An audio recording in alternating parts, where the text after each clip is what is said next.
আসসালামু আলাইকুম।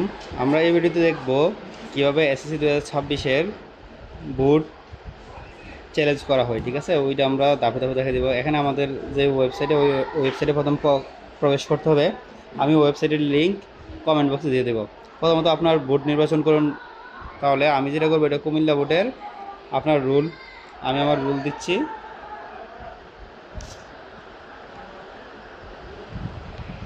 Registration number,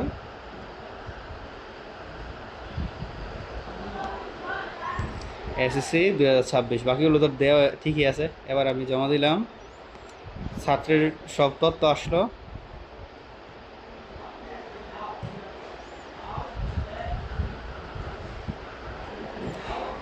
আচ্ছা, মোবাইল নম্বর লিখুন এবং মোবাইল নাম্বার পুনরায় লিখুন। মোবাইল নাম্বারটা দিতে হবে 0।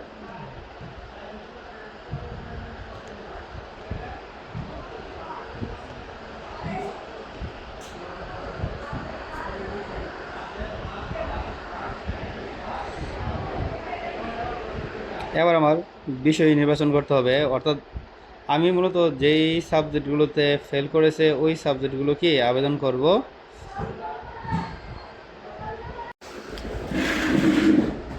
আমি যেহেতু ফেল করা সাবজেক্টগুলোতে আবেদন করব, তাই আমি আমার ফেল করা সাবজেক্টগুলো যেগুলো আছে এগুলো নির্বাচন করলাম। এগুলো খুব সতর্কভাবে নির্বাচন করতে হবে যে কোন সাবজেক্টে আমি আবেদন করতে যাচ্ছি।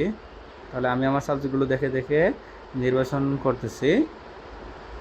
ওকে, তাহলে এবার আমার বিষয় কোডগুলো আমরা আবার রিভিশন দিয়ে দিব যে এই বিষয় কোডগুলো। তাহলে আমার মোট 3টা সাবজেক্টে আমরা নির্বাচন করেছি, তাই এখানে ফি পেমেন্ট করতে হবে 450 টাকা।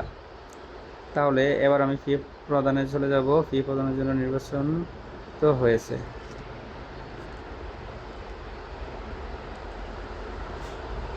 জমা দিন।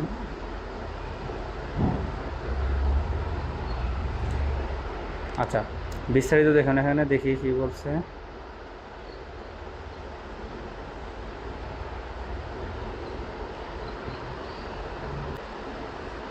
বিকাশেরটা আমরা দেখে নেই।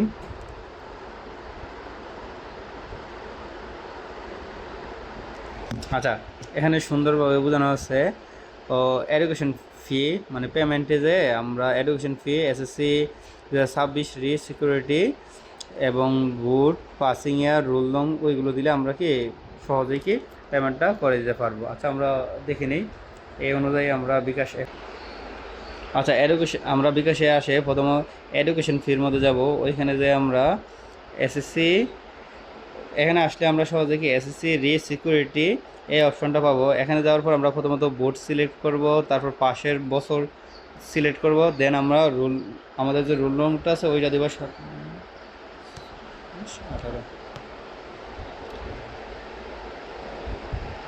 ওইটা দেওয়ার পর আমাদের যে মোট পেমেন্টের পরিমাণ এটা দেওয়া আছে, তাহলে আমাদের মোট পেমেন্ট করতে হবে 450 টাকা। আমি সিলেক্ট করলাম 450 টাকা এবং আমি পিন নাম্বার দিয়ে দিলাম।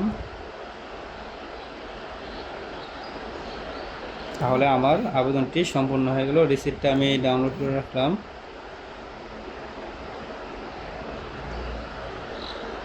এবার আমি দেখি কুমিল্লা রুল 57, 46, 18, 23, 11, 42, 37, 05।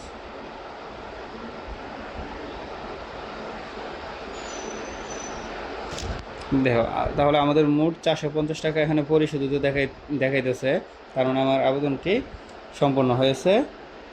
আর কোন কোন বিষয়গুলো এগুলো দেওয়া আছে। এইভাবে আমরা কি করতে পারবো, একটা কলেজ মানে পুনর্নিরীক্ষণের জন্য আবেদন করতে পারবো। ধন্যবাদ সবাইকে।